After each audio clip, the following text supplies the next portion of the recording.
Okay, we're going to do a dumbbell row. There's lots of different variations of this and lots of different positions, but the traditional dumbbell row is done from a bench like this. I'm going to have Shannon bring her shin all the way forward, so we want a nice full leg on here, and then go ahead and kick this other leg out and to the side. So this is creating a nice base of support. I'm going to grab the weight in this hand. This arm is going to stay nice and strong, so I always want this arm to be fully flexed out, meaning not bend your arm a little bit. I don't want this. I don't want a soft arm here because I want this arm strong and stable.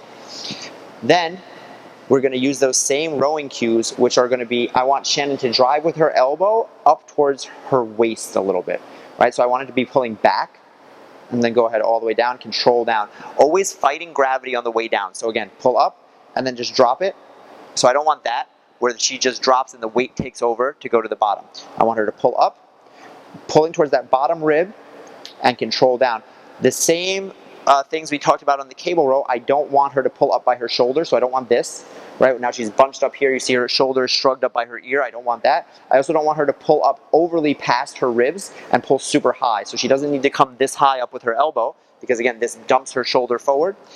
And the other thing I want to focus on here, now because we're more stabilizing in space, I don't want a lot of motion through the back here, meaning I don't want a lot of side to side and rocking. See, I don't need a lot of this and that. I don't need the hips moving and swaying. They don't need to be turning out in and out. So you see now what Shannon's doing here when she does this, she's pulling, but she's getting all of that work through these other muscles, right? So she's not isolating the lat anymore. That's why this is a cheat that a lot of people will do and they don't realize, because they're getting that motion that they're trying to get through their lat and their arm. If it's a little bit weak, okay, I'll throw my hips, my back, all these other places in my shoulder, and now I can get the weight up. So it feels like you're doing the motion, but you're actually cheating yourself. So you want, imagine I had a cup of water balanced right here on Shannon's back. She should be able to do the movement with nothing else moving and nothing else spilling.